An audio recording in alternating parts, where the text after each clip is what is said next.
Babe wethu longcwele ngasekuseni egameni likaJesu, babe wethembekile. Akekho babe lomnjengawo, akekho longalinganiswa nawe, wena wedwa yeNkulunkulu. Ufanele Nkosi kubongwa, ufanele Nkosi kudunyiswa. Babe ngasekuseni egameni likaJesu. Sibonga nje Nkosi umusa wakho Nkosi osendela wona Nkosi. Lokuthi Nkosi siyaphila kungumusa wakho. Sivukile Nkosi siyaphila kungumusa wakho, babe wethu longcwele. Siyakubonga nasekuseni, sangena Nkosi kule mfundo, siyakumema uNkulunkulu ukubonga abanathi Nkosi egameni likaJesu. Siholwe nguwe uNkulunkulu wethu, ngoba wena Nkosi wethembekile, uNkulunkulu wethu, babe wethu longcwele. Uludvala Nkosi liqinile, usiphephelo sethu, incaba yethu. Baba siyasonzela kuwe Nkosi, ngegama likaJesu Kristu waseNazaretha, amen.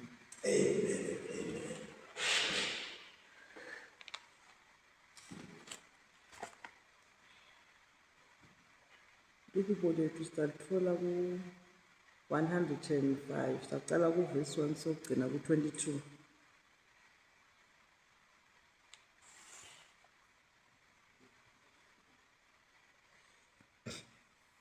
Bongani simakadze nibitele ibito lakhe, nimemetele tento takhe emkhatsini wetive, hlabelani kuye nimdumise, nibalise ngetimangaliso takhe tonke. Dibongeni ngelibito lakhe lelingcwele, atijabule tinhlitiyo talabafuna simakatsi.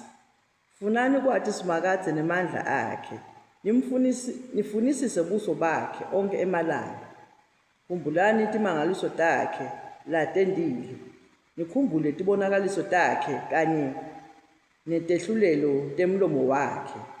Nine situkulwane sa-Abraham, ingceku yakhe, nine madvodzana aJakobe, labakhethiwe bakhe. Yena simakadze uNkulunkulu wethu, tehlulelo takhe tisemhlabeni wonke. Uyasikhumbula sivumelwano sakhe phakatsi naphakatsi. Livi layala ngalo uyalikhumbula titukulwane ngetitukulwane. Sivumelwane lasenda na-Abraham nesifungo sakhe ku-Isaka, wasicinisa kuJakobe, saba ngumthetho ku-Israyeli, saba sivumelwane saphakatsi. Wathi wena ngiyakupha live laseKhenani, leliyawuba sabelo selifa lakho.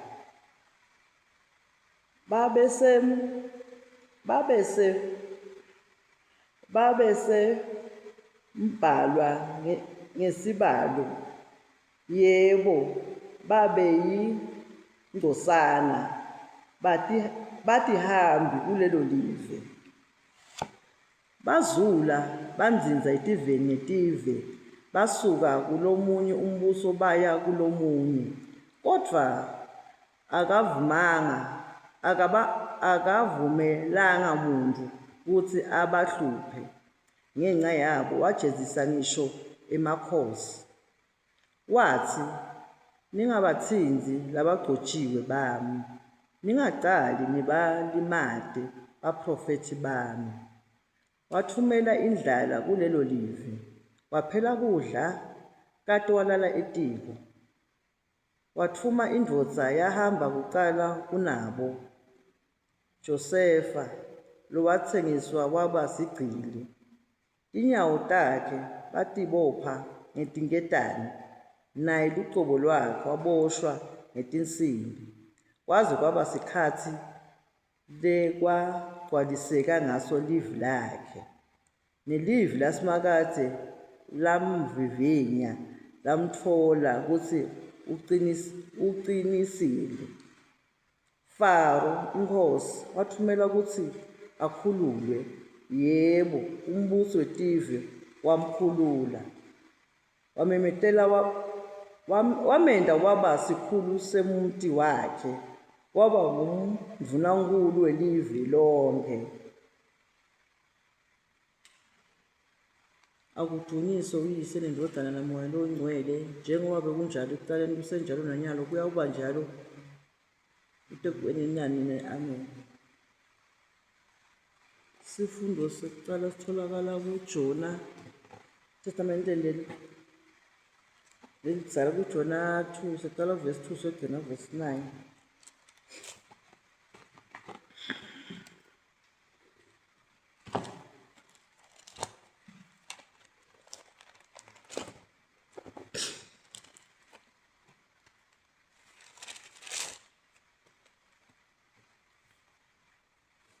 Jonah chapter 2 verse 2 to 9. Ekuhluphekeni kwami ngakhala kuwe simakathi wangiphendula. Ngamemeta ngisemathunjini emhlaba ngicela lusido wena waliva livi lami.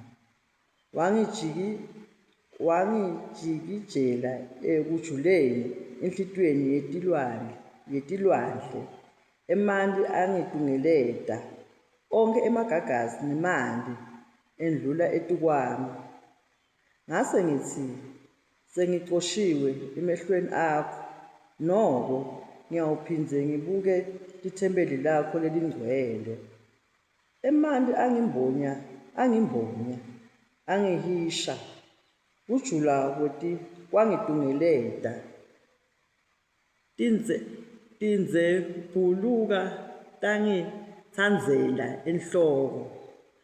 Ngihlela emajukujukwini emhlaba live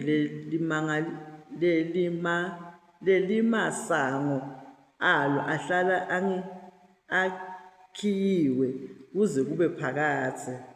Kodwa impilo yami wayenyula emgozini simakathi uNkulunkulu wami.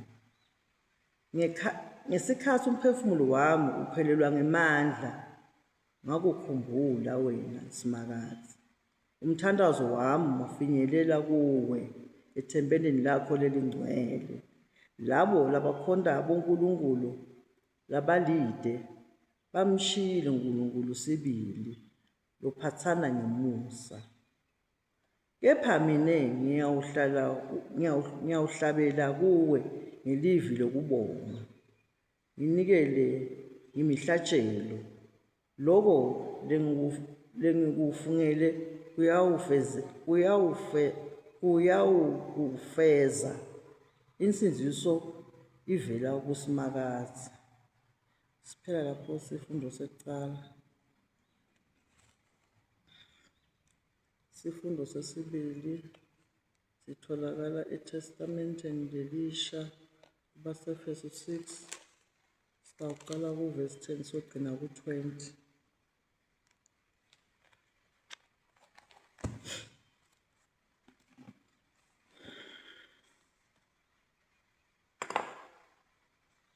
Ephesians chapter 6 starting from verse 10 to 20. Kwekugcina gcinani enkosini nasemandleni ayo lamakhulu. Hlomani tonke tikhali taNkulunkulu khonani toba nemandla ekumelana nebucili baSathane. Ngobe asilwi nebantfu kodwa silwa netikhulu temimoya nemandla nebabusi bendalo yalobumnyama nemabutho abomoya lababi labasemkhatsini. Ngako-ke hlomani tikhali tonke taNkulunkulu khonani toba nemandla ekulwa ngelilanga lelibi. Nithi noma senicedzile kulwa nigcine nincobile. Ngako-ke manini tinkhalo tenu tiboshwe ngeliciniso.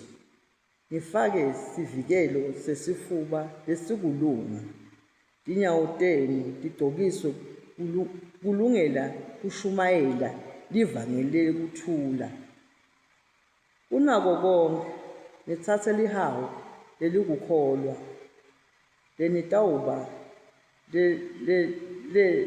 lenitawuba nemandla ekucima ngalo tonke tikhali letivutsako talomubi. Nitsatse imbantitshe leyinsinziso nenkemba yamoya lelivi laNkulunkulu. Khulekani ngaso sonke isikhathi nikumoya ngikukhululeka konke nekuncenga. Nilinzele ngesineke sonke nangekunxusela labangcwele bonke.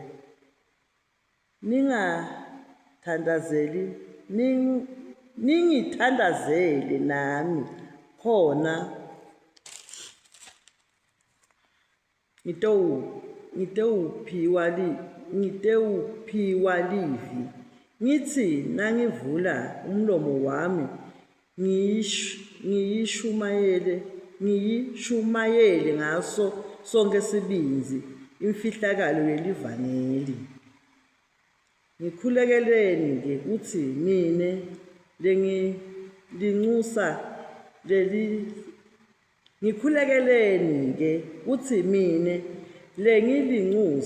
lelisetinketaneni ngenxa yelivangeli. Ngilikhulume ngesibinzi njengoba kungifanele. Siphela lapho isifundo sesibili. Siyakubonga Baba wethu longcwele nasekuseni egameni likaJesu. Sibonga nje Nkosi umusa wakho, Baba ilivu lakho selifunzile yeNkulunkulu. Baba ilivu lakho linemandla Nkosi, liyasiphilisa. Baba ilivu lakho Nkosi liphilile, liyasiphilisa emphefumulweni wethu. Baba siphila ngalo, lilonze Nkosi etimpilweni tethu ukuze Nkosi singone kuwe ngegama likaJesu Kristu waseNazaretha. Asekuseni uNkulunkulu sethembe wona Nkosi, siphilise ngalo uNkulunkulu ngoba Nkosi liphimbo lakho Nkosi lifohlota Nkosi lihlakade emsidari. Baba wethu longcwele iphimbo lakho Nkosi linyakathisa lihlani. Baba nasekuseni siyalemukela ngokukholwa ngegama likaJesu.